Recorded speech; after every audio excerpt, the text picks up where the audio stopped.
하나님 말씀 사무엘상 27장, 하나님 말씀 사무엘상 27장입니다. 1절부터 4절까지의 말씀, 사무엘상 27장 1절부터 4절까지의 말씀입니다.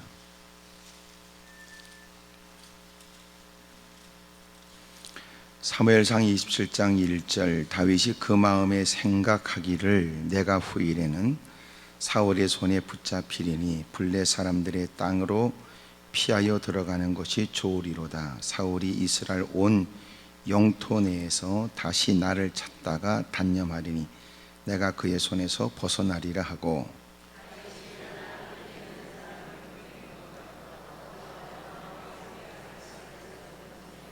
다윗과 그의 사람들이 저마다 가족을 거느리고 가드에서 아기스와 동거하였는데 다윗이 그의 두 아내 이스라엘 여자 아히노암과 나발의 아내였던 갈멜 여자 아비갈과 함께 하였더니,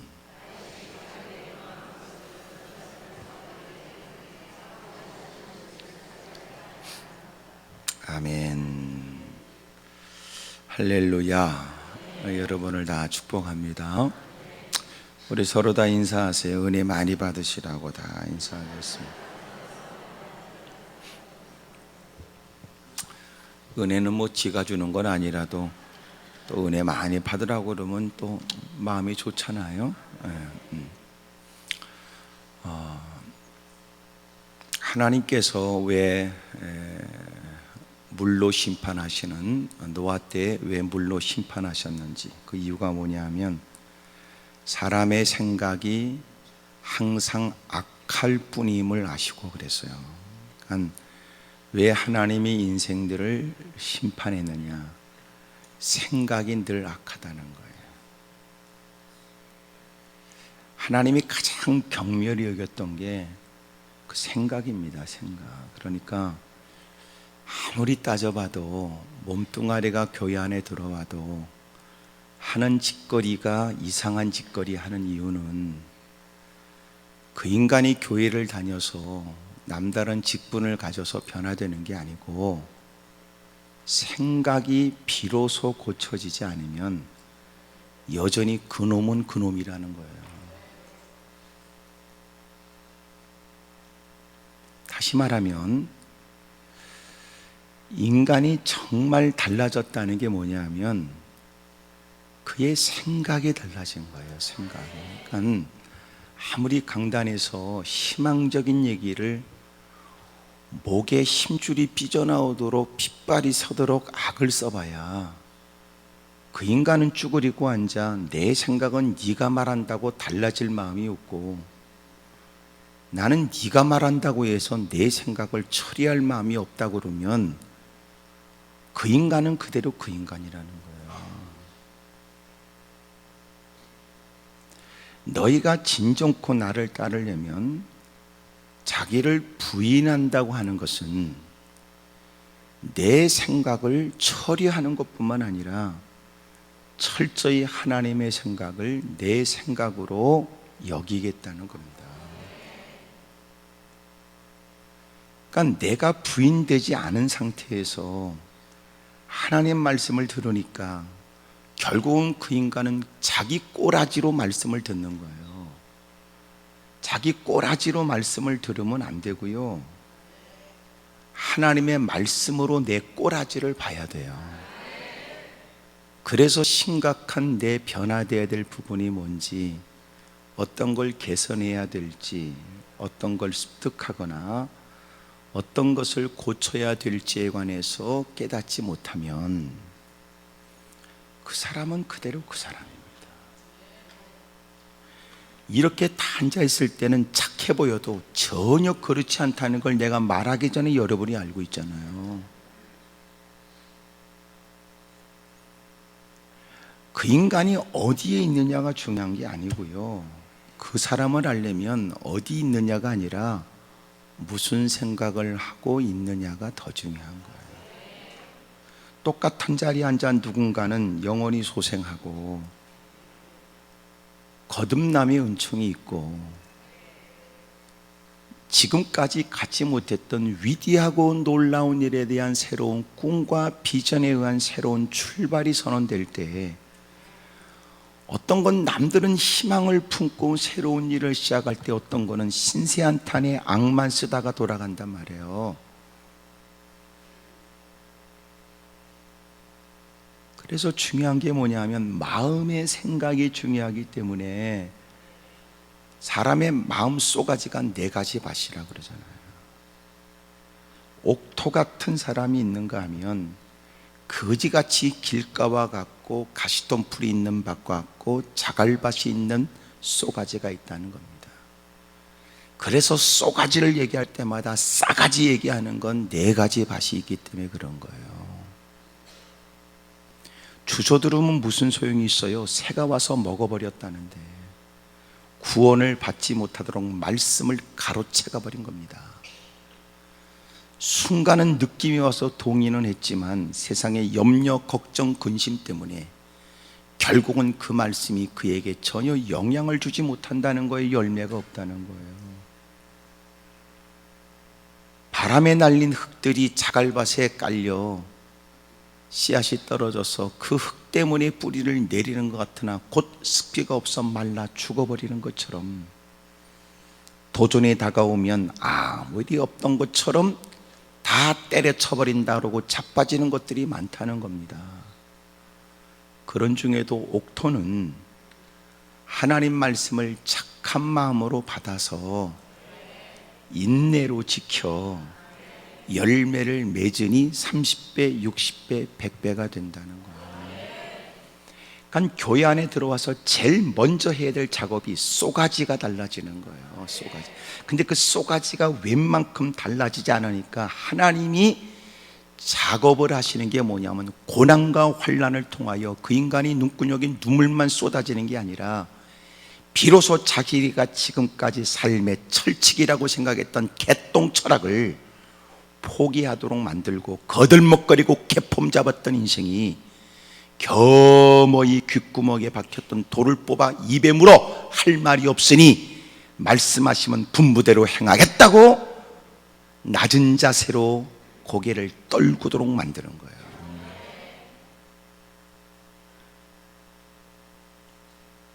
그래서 오히려 터져도 시원찮게 터지는 것보다 대빵 터지는 게 오히려 그에게 유익될 수 있는 건, 건덕지라도 남아있으면 인간이 못된 짓거리에 자존심을 빙자하여 버틸 힘이 아직도 있겠으나 싹 걷어가 버리면 의지할 것 없으니까 빨리 엎어지더라고요.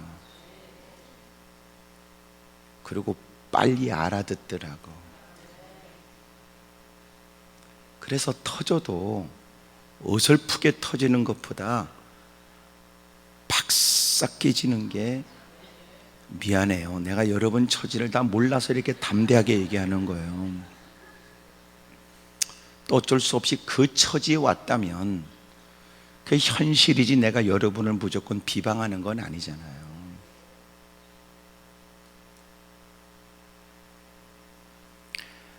그 사람이 어디 있느냐가 중요한 게 아니고요, 그 사람이 무슨 생각을 하느냐가 더 중요해요. 그러니까 바울도 로마 감옥에 갇혀 빌립보 교회를 향하여 편지를 쓰면서 그들의 위로와 격려를 받는 입장이, 그는 오히려 그들을 위해 오히려 기뻐하라고 권면할 수 있는 건, 사람들은 그가 감옥에 갇혀 있으니 행동은 제약되고 자유를 박탈당하고 사람들의 따가운 시선을 받고 있고 행동의 제약을 받아 얼마나 불편할까 싶었는데, 오히려 그는 그곳에서 남다른 생각을 갖고 그 안에서도 주님이 주시는 자유를 누리는 겁니다.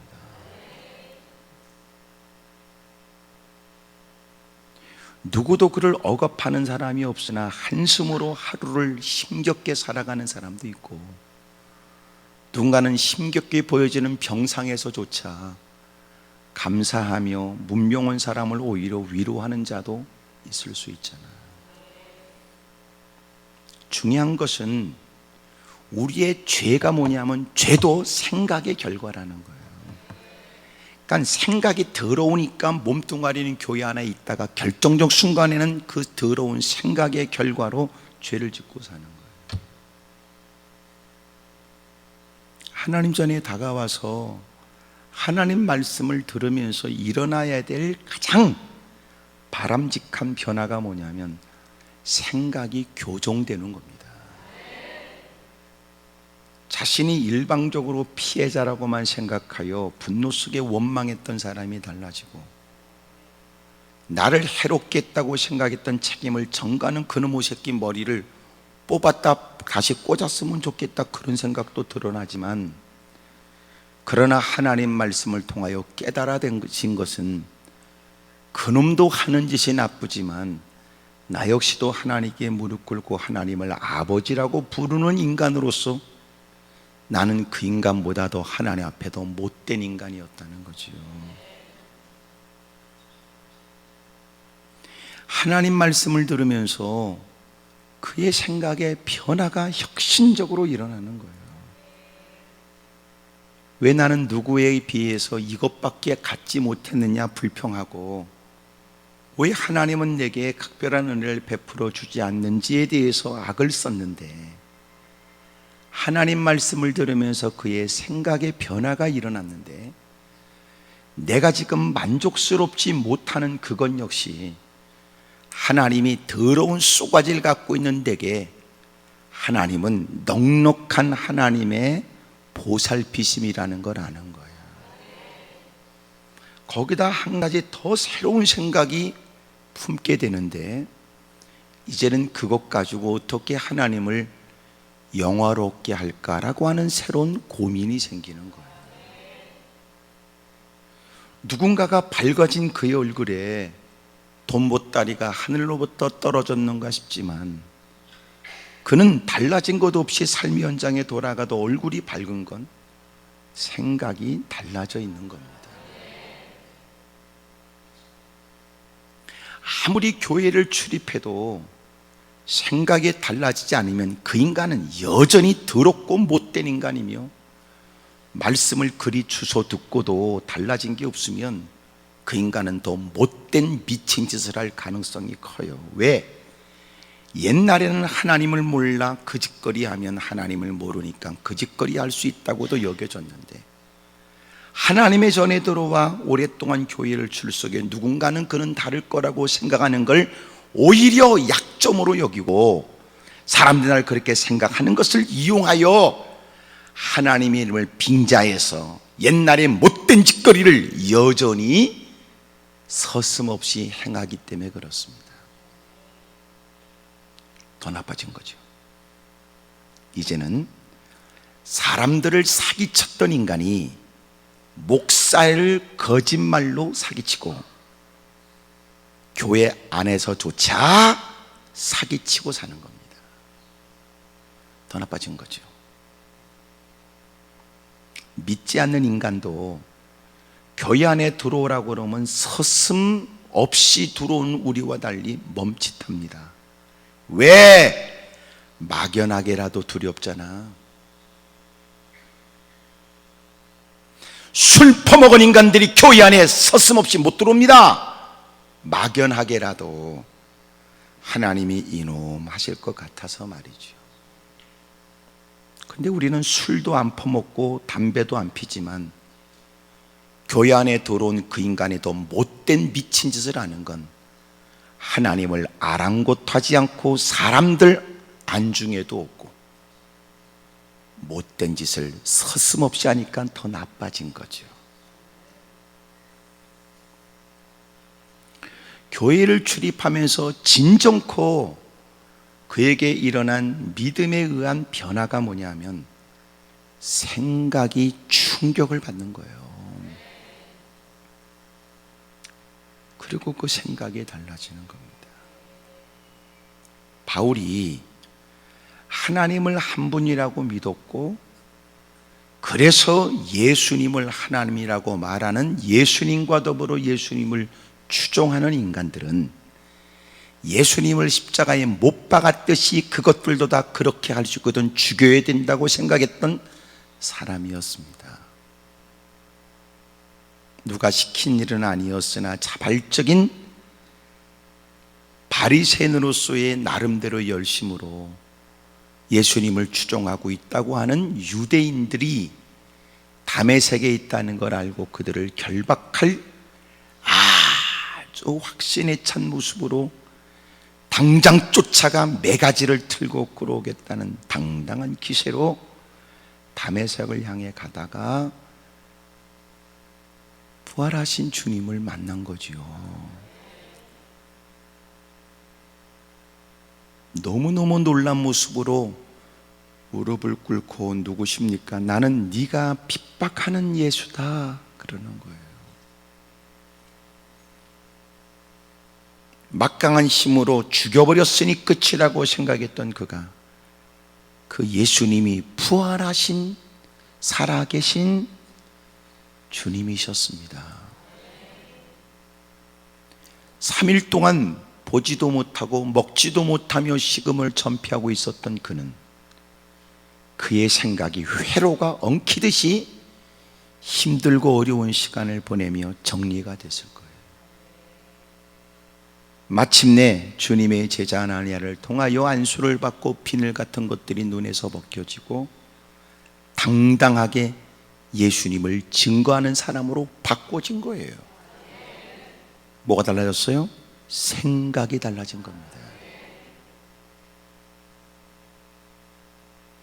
진정한 변화는 생각이 달라지는 것인데 생각이 달라지지 않은 채 교회를 출입하며 믿음이 있어 보이나 더러운 생각을 가지고 당회에서 헛소리하고 재직회에서 미친 소리 하는 인간들이 여전히 많다는 걸 우리는 부인할 수가 없어요.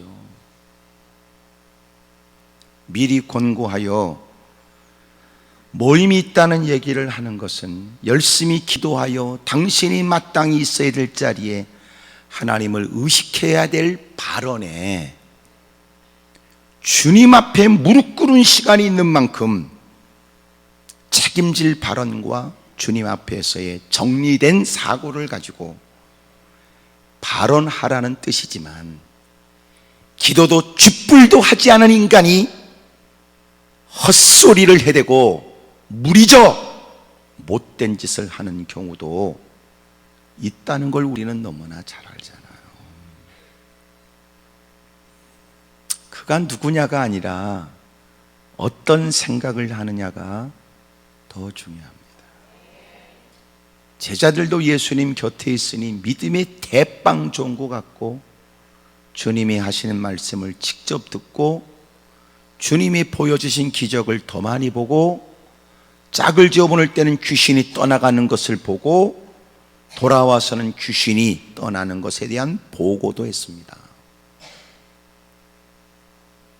하지만 결국은 생각은 여전히도 달라지지 않아 예수님이 이 땅에 오신 가장 중요한 목적인 구속사역의 일들을 비로소 이만하면 내가 이 땅에 왜 왔는지를 얘기할 만한 때가 됐다고 주님이 말씀하셨을 때는 베드로가 앞장서서 그리 마옵소서라고 악을 썼으니 당신이 나의 스승이라도 할지라도 당신이 지금 나한테 하는 짓은 나한테 책망들어도 마땅한 일이라는 뜻으로 존칭어는 써도 어리석음을 깨닫게 할 요량으로 그리 마옵소서라고 소리를 지르게 되자 주님이 그를 향하여 사탄아 내 뒤로 물러가라고 하신 겁니다.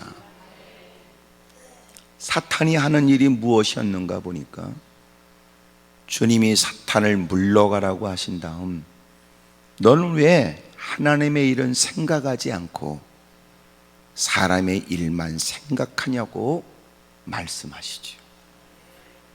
로마서 5장에 기록되어 있는 6, 7, 8절에 보면 육신을 따르는 자는 육신의 일만, 영을 따르는 자는 영의 일을 생각하는데 육신의 일을 따르게 되면 사망의 일밖에 없고 영의 일을 따르는 사람 그들에겐 생명과 평안이 있다고 가르쳐줘요. 주님을 따르고 있으니 누구보다 가꿔진 믿음이 있는 듯 보여지는 제자지만 하는 짓거리는 사탄 짓이었다니 말이에요. 중요한 건 주워 들은 말씀은 많고 아는 채는 대빵자라고 몰려드는 무리들 앞에 서서 질서를 지키라고 주님과 가장 가까이 있는 측근으로 거들먹거리고 개폼은 잡았으나 실상은 여전히도 더러운 생각에 어둠의 세력에 맞설 만한 힘도 없는 여전히도 육적 생각에 사로잡혀 주님의 제자로 있었던 겁니다.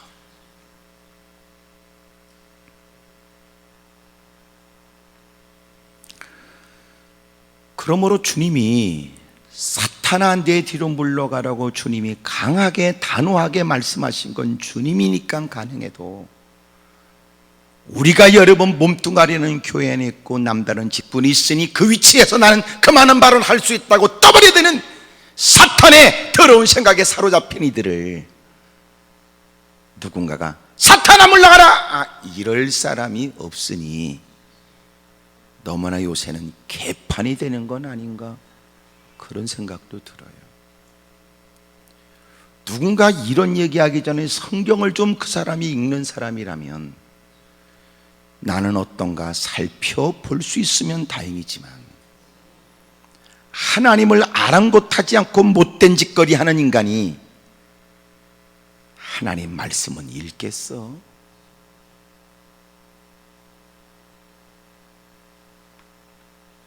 끊임없이 우리가 하나님의 말씀을 살펴야 되는 건 보고 듣는 것 때문에 생각이 오염되기 때문에 그렇습니다.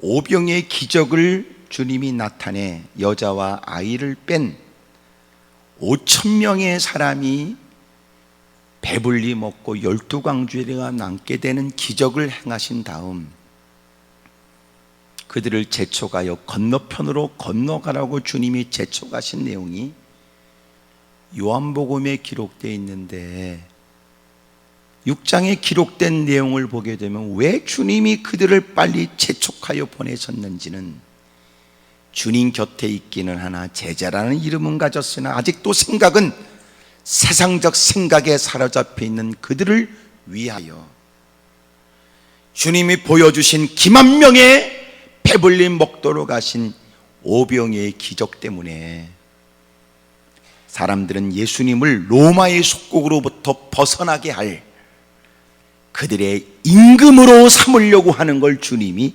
아셨기 때문입니다. 예수님을 그들의 속박으로부터 벗어나게 해야 될 이 땅에 임금이 될 거라고 그들은 기대했던 거거든요. 주님이 그런 목적으로 온 게 아닌데도. 그럼에도 불구하고 주님이 제자들을 재촉하여 건너편으로 건너가게 하신 건 제자라는 이름은 갖고 있으나 제자들 역시 그놈이나 이놈이나 같았다 그 말이에요. 나중에 세베대의 두 아들의 어머니가 예수님께 옵니다. 야고보 요한의 어머니가 예수님 앞으로 예수님이 이 땅에 끝발을 얻으시면 내 새끼 둘을 하나는 우편에 하나는 왼편에 있게 달라고 치맛바람을 일으켰다고요.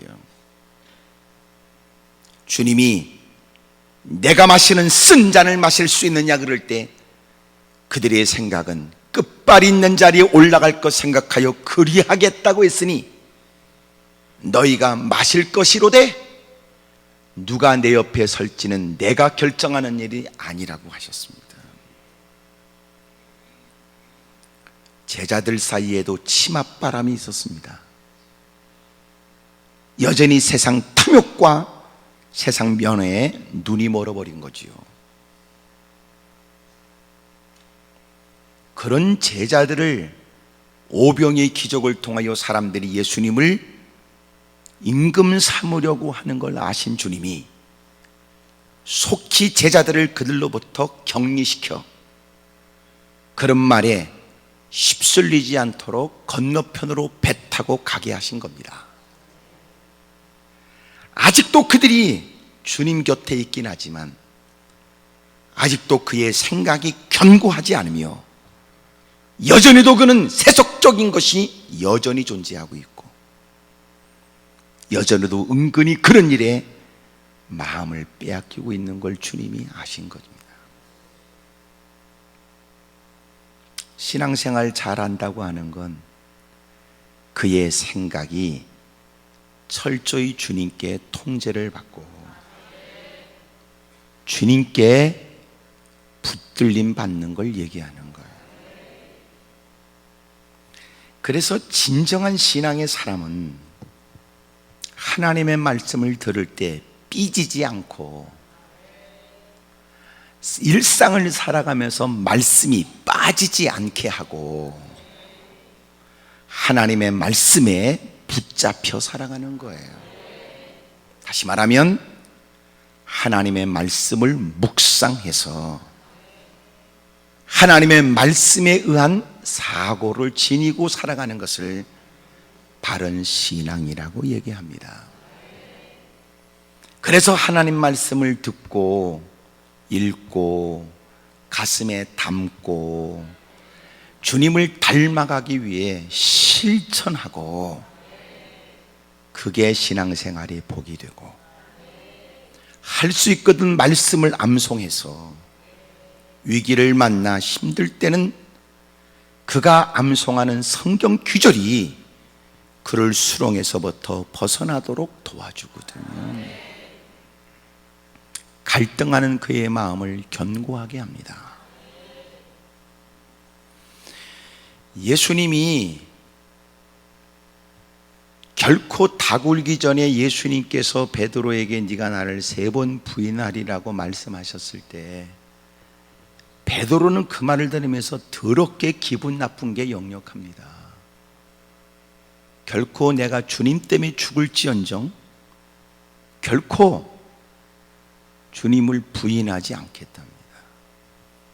그리고는 하찮은 여자 계집종 앞에서 3번을 부인한 겁니다. 예수님은 신문을 당할 때 그는 밖에서 불을 쬐고 비자들과 함께 앉았다가 누군가 낯익은 그를 향해서 당신이 저 예수와 관련 있는 사람 아니냐 라고 얘기하자 부인했습니다.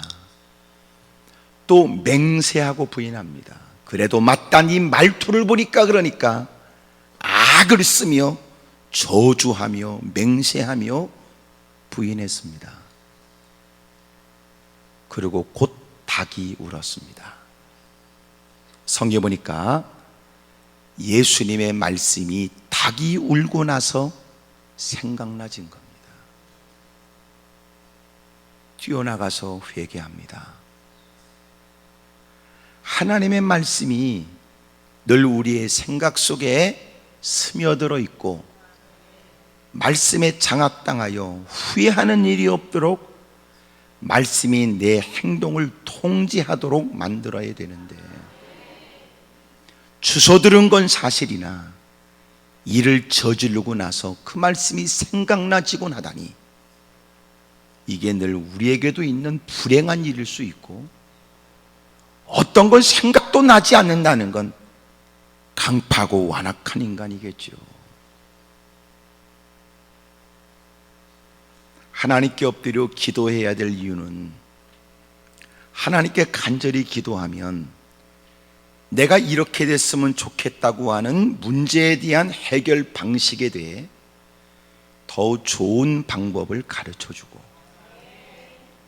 하나님께 엎드려 간절히 기도하면 하나님께서 우리의 생각도 통제해 주시는 거예요.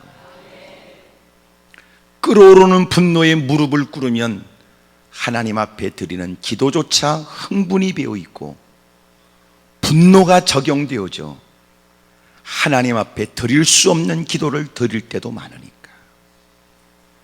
하지만 적지 않은 기도의 시간을 하나님께 드리다 보면 하나님이 흥분된 마음을 가라앉히더니 그로 하여금 마땅히 생각할 걸 생각하게 하고 생각해서는 안 될 것을 주님은 금하도록 만들어줍니다.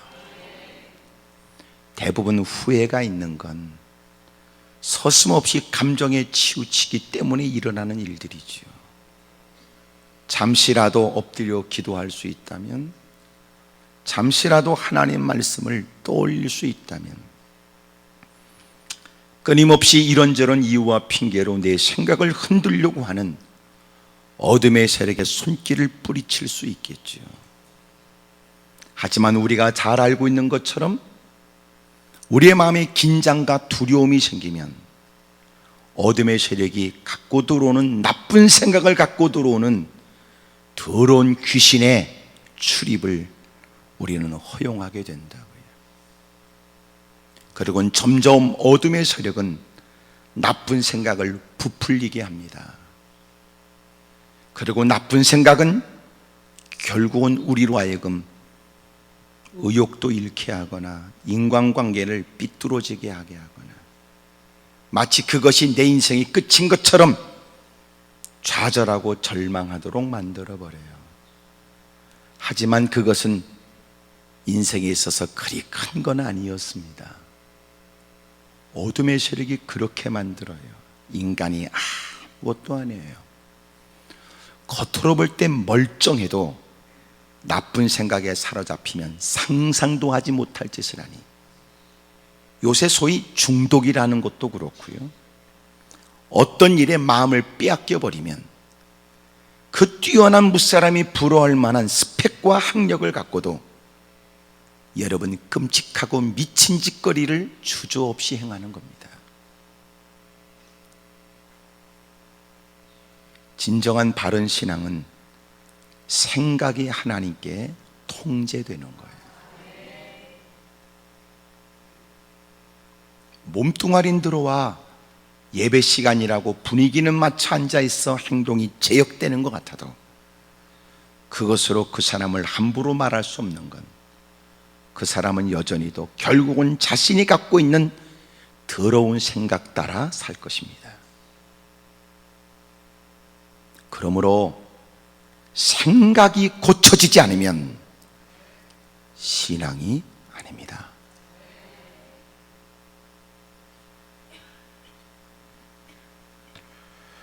히브리 3장 1절에 너희가 예수님을 깊이 생각하래요. 많이 생각하세요. 많이 생각하는 겁니다. 오늘 특별히 제가 왜 이 말씀을 드리냐면 27장이 있기 전까지 다윗은 사울의 칼날을 피해 도망다니는 힘겹고 어려운 시간을 보냈습니다. 그러다가 억울하기 그지없는 일이고 따르는 사람이 점점 늘어나 600명까지 이르게 되었고, 혼자 운신하기도 어려운 처지에 3,000명의 정예 요원들을 데리고 추격하여 숨통을 끊어야 된다고 생각하는, 따져보면 자기의 장인이고 따져보면 나라의 공을 세워 위기로부터 벗어나게 한 나라의 영웅이고, 여러분 누구보다도 그렇게 나라를 위해서 위험을 무릅썼던 훌륭한 업적을 남겼던 다윗인데, 자기의 자식이 앞으로 대를 이어 왕이 되는 일에 걸림돌이라고 생각했던 사울은 다윗을 죽여야 된다고 생각했던 겁니다. 3,000명을 풀어 곳곳에 각 고을마다 사람들에게 맹세 서약을 하게 했는데, 이 조그만 땅덩어리에 다윗이 내 손을 벗어나 언젠가는 잡힐 때, 지난 과거의 행적을 추적하여 너희 고을에서 너희가 돌보줬다고 내게 들려지면 내가 너희들을 가만두지 않을 것이니 나타나지면 너희들과 너희 자식들 안위를 위하여 빨리 보고하도록 만들어 사람들은 자기 살아보겠다는 생각에 옳고 그름보다는 사울이 미쳐 날뛰는 일에 굴복하고 말아 사울은 가는 곳곳마다 어디로 운신했는지가 보고되는 겁니다. 그런데도 희한한 것은 하나님이 다윗을 생명싸개로 지켜준. 엔게디 광야의 굴에 있을 때 사울이 발을 가리러 굴에 들어온 것을 그 깊은 굴에서 숨어 있었던 다윗과 그의 따르는 이들이 알았습니다. 나중에 보니까 그의 벗어놓은 옷자락을 베었다는 것을 보면 아주 가까이 있었던 거예요. 발을 가리웠다는 것은 용변을 보는 것에 대한 완곡한 표현이라고도 얘기합니다.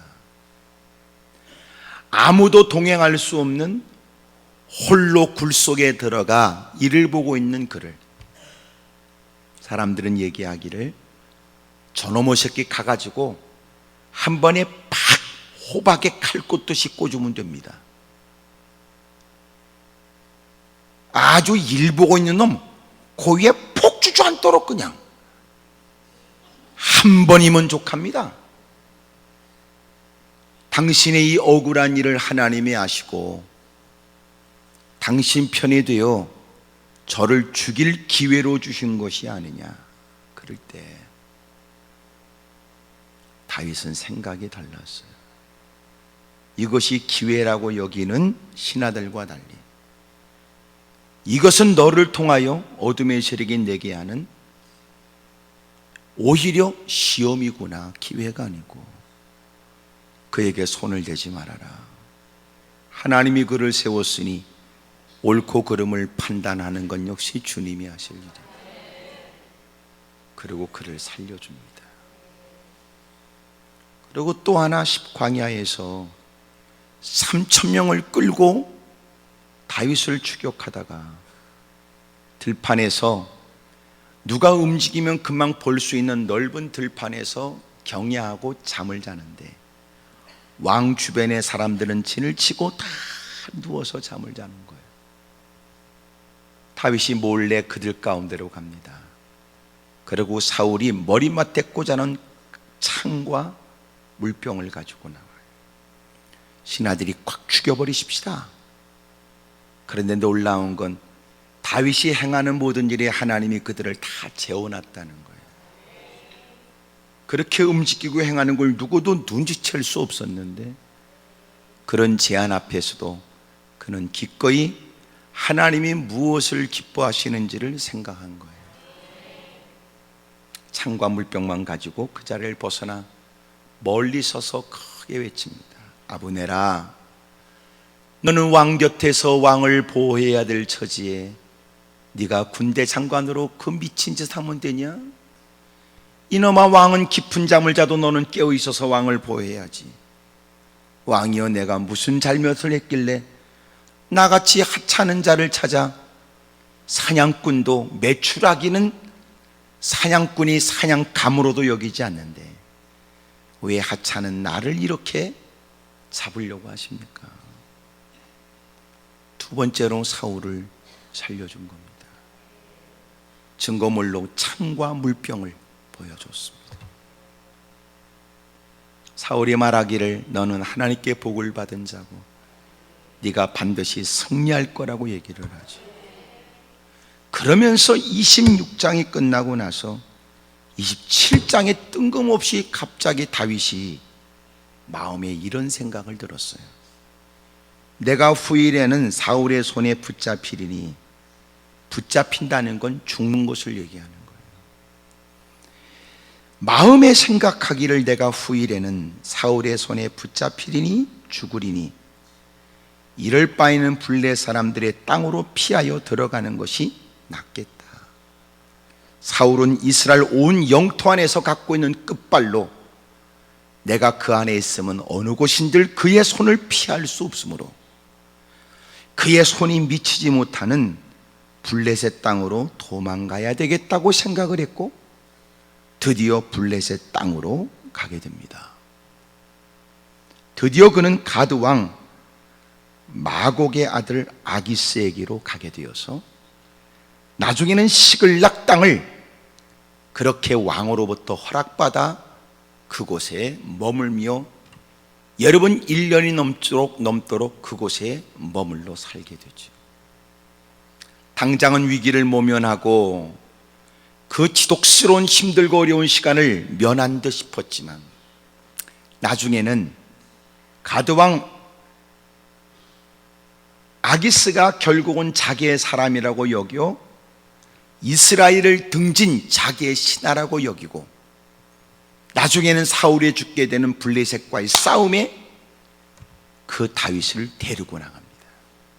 다행스럽게 하나님이 막아 그 전쟁에는 참전하지 못하게 됐고 길을 떠나서 다시 여러분 그곳으로 시글락 땅으로 가보니까 아말렉 사람들이 와가지고 짓밟아 박살낸 겁니다.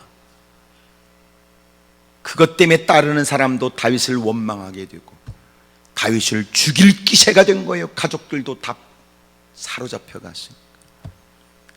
지금까지 이스라엘 영토 안에 사울의 칼날을 피해 도망 다닐 때도 겪지 못한 수치와 위험과 어려움을 겪게 됩니다. 이후의 시작이 27장 1절에 있는 거예요. 마음의 생각이 문제였다.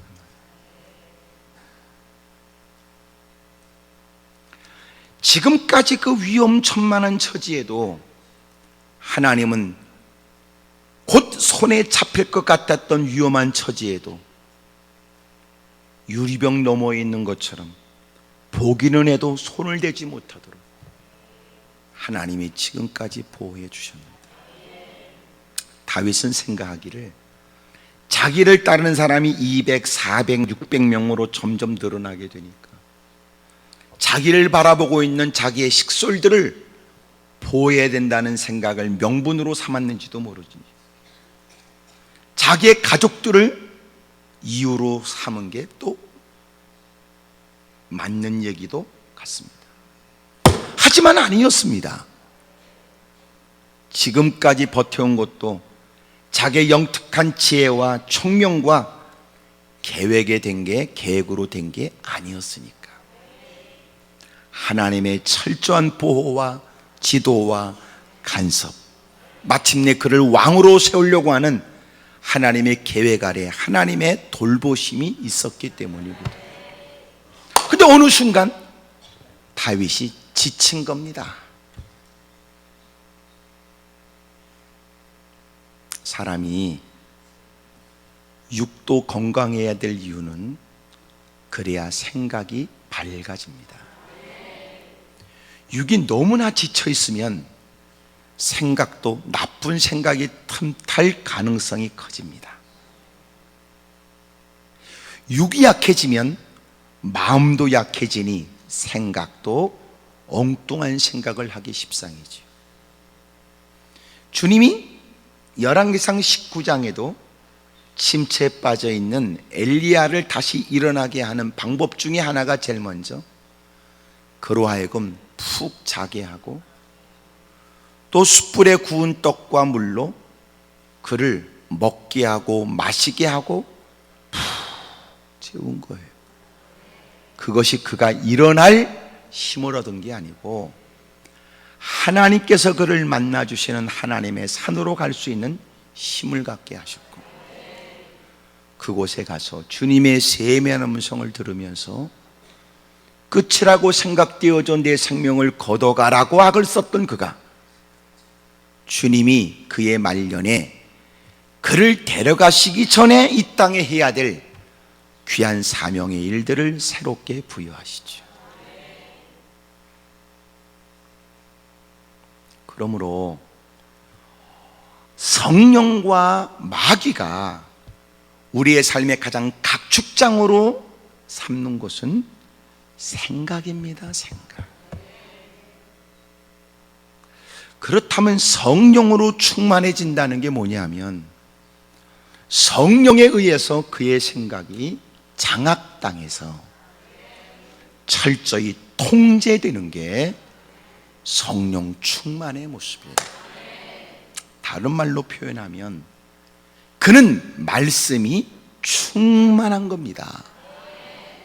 매사일의 말씀이 그에게 떠오르게 되고 말씀의 지도를 받게 되고 말씀의 권능과 책망을 듣고 하나님의 말씀에 움직이는 거예요.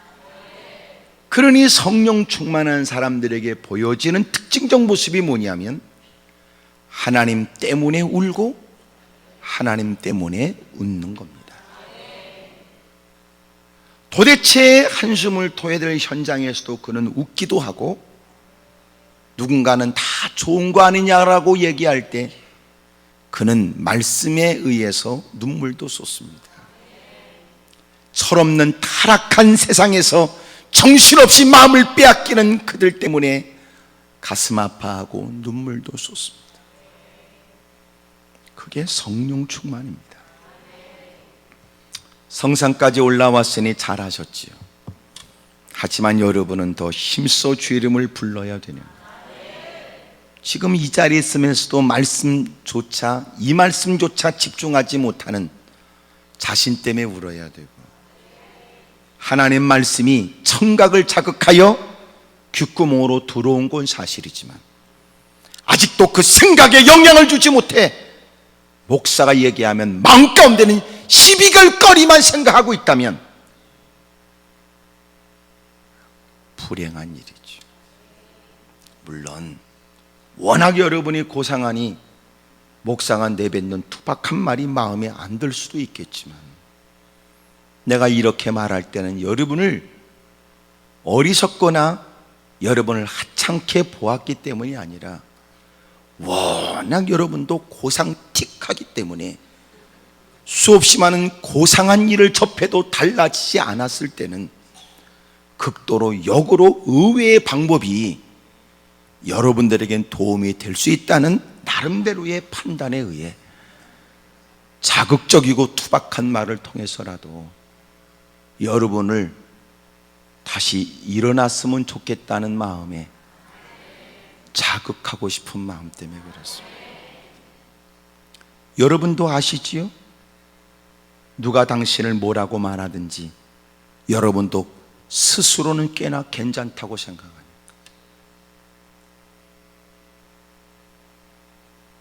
생각이 고쳐지지 않으면 믿음 아닙니다.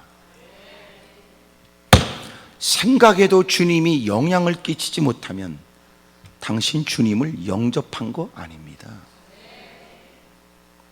믿는다는 건 주둥이로 떠버리는 게 아니고 믿는다는 건 영접하는 것이라고 요한복음 1장 12절이 얘기하잖아요. 영접하는 자, 곧 그 이름을 믿는 자들은 하나님의 자녀가 되는 권세를 받는다고. 믿는다는 게 뭐냐? 주둥이로 떠버리는 게 아니라 여러분, 내가 모셔 영접하는 겁니다. 낯선 사람이 집에 있어도 부담이 되는데, 소위 지금까지 집안의 모든 주도권을 가졌던 사람이 주도권을 넘겨 여러분 주님을 모신다면 가장 소극적으로는 눈치 보고 사는 겁니다. 적극적으로는 질문하고 사는 겁니다.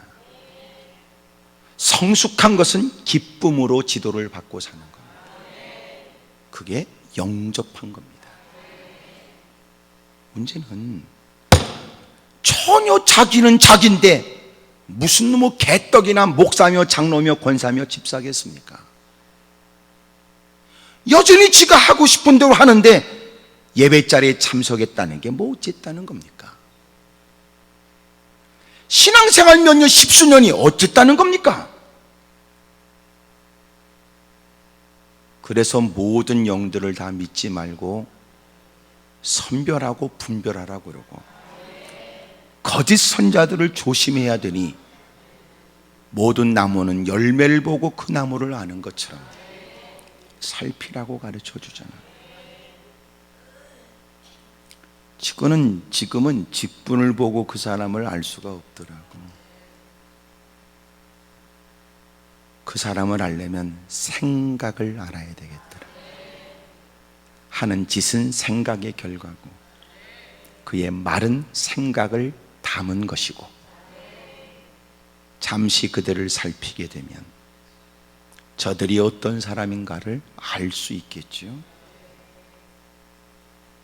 사랑하는 여러분, 다윗은 불행하게도 지금까지 끊임없이 시험인지 기회인지에 대한 갈등도 따르는 이들에게 엄하게 꾸짖어 하나님 편에 서 있는 듯 했고, 그런 다윗을 하나님은 그의 편이 되어줘 각별하게 위기 속에서도 그를 도와주셨는데, 안타깝게도 지쳐있는 그가, 왜냐하면 사울의 칼날을 피해 다닐 때가 거반 10년 동안 그 짓거리한 겁니다.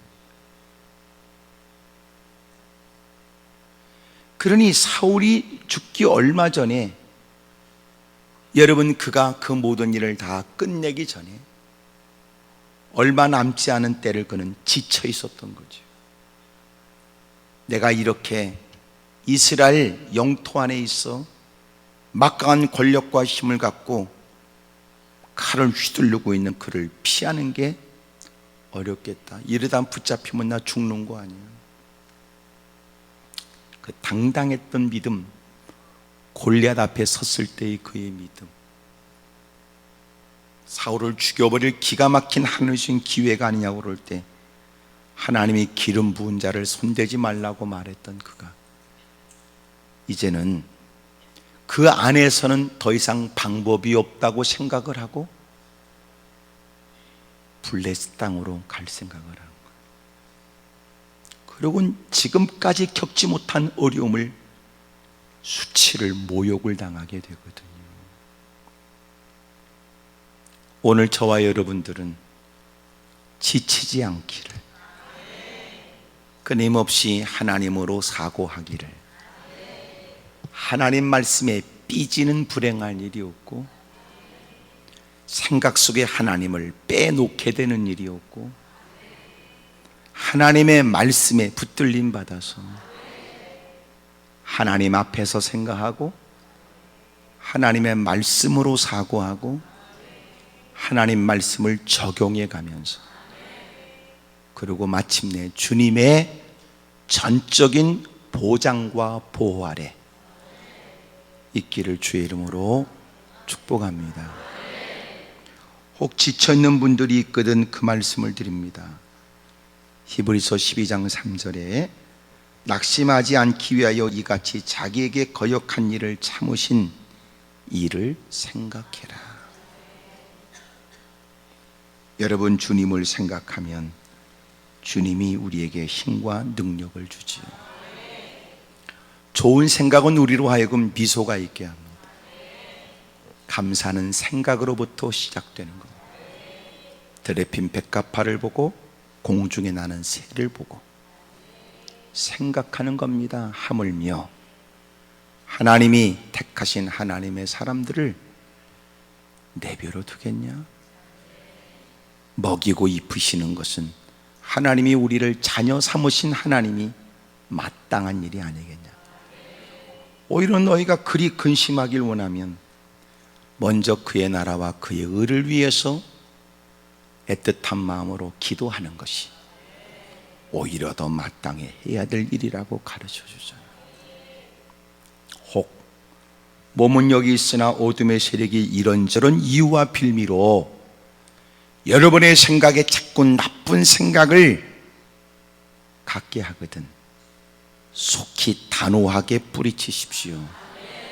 잊지 마세요. 여러분이 지치고 마음이 상하고 화딱지가 나고 뚜껑이 열리려고 그럴 때, 그때 어둠의 세력에게 빌미를 제공하는 거예요. 나쁜 생각에 들어오도록 당신이 문 빗장을 열어주는 거라고. 성령 충만할 때는 어떤 누군가가 나를 위한답시고 건네는 얘기도 단호했던 우리가, 이제는 내가 나약해지면 스스로 엉뚱한 생각을 하는 거예요. 그러므로 그 사람을 알려면 주일날 여전히 자기가 앉아있는 자리에 1년 전에도 앉아있고 10년 전에도 앉아있고 오늘도 앉아있지만 그 사람이 10년 전, 1년 전과 같은 건 전혀 아닙니다. 몸뚱아리가 어디 있느냐가 아니라니까 무슨 생각을 하느냐지.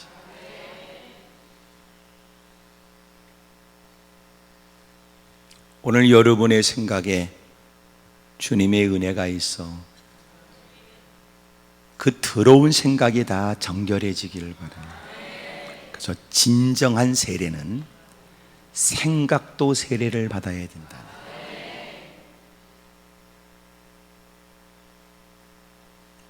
오늘 주님의 은혜와 은총이 영과 육에 있고 누구보다 하나님의 말씀으로 이제부터라도 생각하기 시작하여 여러분 삶에 새로운 변화가 있기를, 그리고 하나님이 주시는 큰 은혜와 은총이 충만하기를 주의 이름으로 축복합니다. 할렐루야. 하나님, 저 생각이 밝아지게 해주세요. 어둠의 세력에 자꾸 틈타 나약해진 나에게 나쁜 생각을 자꾸 집어넣는 거예요.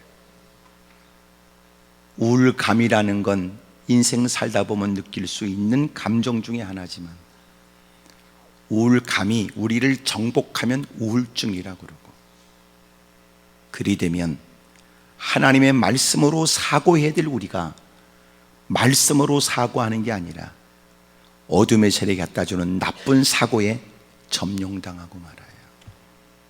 급기야는 왜 살아야 되는지에 대한 의문, 내가 죽어야 가정이 행복해질 것 같은 착각, 내가 누군가에게 짐이 되는 것 같은 생각, 가장 현명한 판단은 내가 콱 죽어버리는 게 아닌가 싶은 아주 끔찍하고 더러운 생각도 서슴없이 하게 되면 급기야 그는 살아있으면서도 죽을 생각만 하고 산다는 거예요. 그는 더러운 귀신이 그를 깔고 앉은 거예요. 오늘 이 말씀을 왜 전하게 하는지 모르지만 오늘 여러분 깊은 좌절과 절망 가운데 있는 분이 이 자리에 있는지도 모르지요. 대부분 끔찍한 일을 생각했던 분들, 주변의 사람들에게 물어보면 전혀 어제 만났는데도 그런 징후를 못 느꼈고, 어제 만났는데도 전혀 그럴 거는 상상도 못했는데 끔찍한 일을 저질렀다는 겁니다. 오늘 이 자리에 누가 있는지 모르지만 문제로 여러분을 단정 짓지 마세요. 남의 말 하기 좋아하는 인간들에게 여러분이 누군가 여러분 자신의 정의를 내리지 마세요. 오늘 주님 앞에서 자기를 살피시지요. 당신이 어렵고 힘든 걸 만난 건 현실이고 시련을 겪고 있는 건 사실이지만 그거보다 더 뛰어넘는 진리는 하나님은 살아계시고 하나님은 당신을 사랑한다는 겁니다. 그러므로 여러분의 생각에 기도하면 산다 라고 하는 희망의 줄을 붙들고, 어떤 분은 기도하는 걸 표현하기를, 스펄전 목사님은 큰 종을 그렇게 줄을 잡아당겨 울리는 것과 같으니 어설프게 해서는 되겠느냐? 그 전에 종들을 많이 쳤는데 종을 치려면 설렁설렁해서 안 돼. 두 손을 딱 움켜쥐고 좀 더 여러분 자기 손이 닿는 곳까지 쭉 올린 다음에 확 내려야 된다니까.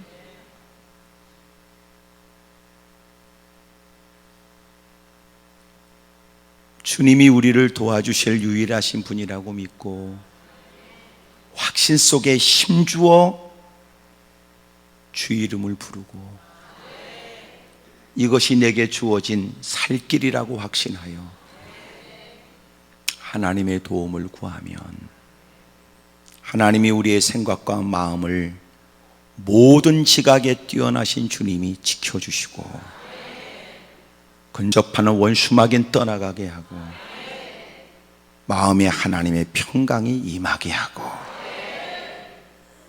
또 하나님과 함께 사고하면서 내가 더 바람직하게 힘써야 될 일이 무엇인가를 생각나게 하며 또한 가르쳐 주실 줄로 믿습니다. 오늘 이 말씀을 가슴에 담고 힘주어 주 이름을 부른다면 확신하건대 여러분이 돌아갈 때는 반드시 얼굴이 밝아지고 여러분 기쁨으로 돌아가게 될 줄로 믿습니다. 손뼉치며 내게 강 같은 평화, 내게 강 같은 평화, 내게 강 주세요 주세요 할렐루야. 내게 강 같은 평화, 내게 강 같은 평화, 내게 강 같은 평화 깨닫는 지혜 내게 깨닫는 지혜 내게 깨닫는 지혜 내게 주세요 주세요 내게 깨닫는 지혜 내게 깨닫는 지혜 내게 깨닫는 지혜 행하는 믿음 내게 행하는 믿음 내게 행하는 믿음 내게 행하는 믿음 주세요 할렐루야. 내게 행하는 믿음 내게 행하는 믿음 내게 행하는 믿음 잘 되는 역사 내게 잘 되는 역사 내게 잘 되는 역사 내게 잘 주세요 주세요 할렐루야.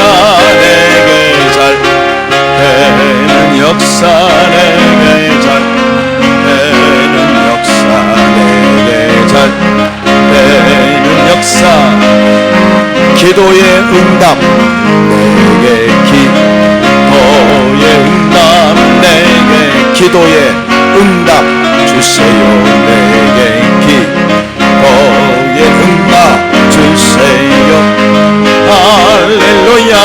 내게 기도 응답 내게 기도의 응답 내게 기도의 응답 성령의 충만 내게 성령 충만 내게 성령의 충만 주세요 내게 성령의 충만 주세요 할렐루야. 내게 성령의 충만 내게 성령의 충만 내게 성령의 충만 두 손을 높이 들겠습니다. 하나님, 난 나쁜 생각에 자꾸 나를 흔듭니다.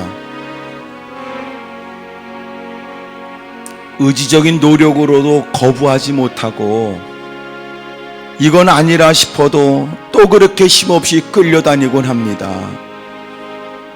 옳고 그름에 대한 분별력마저도 흐려집니다. 하나님, 저 좀 도와주세요. 나쁜 생각이 예수님 이름으로 떠나가게 해주시고 하나님의 말씀에 사로잡히게 해 주옵소서. 큰 목소리로 주님을 세 번 부르고 통성으로 간절히 기도합니다. 주여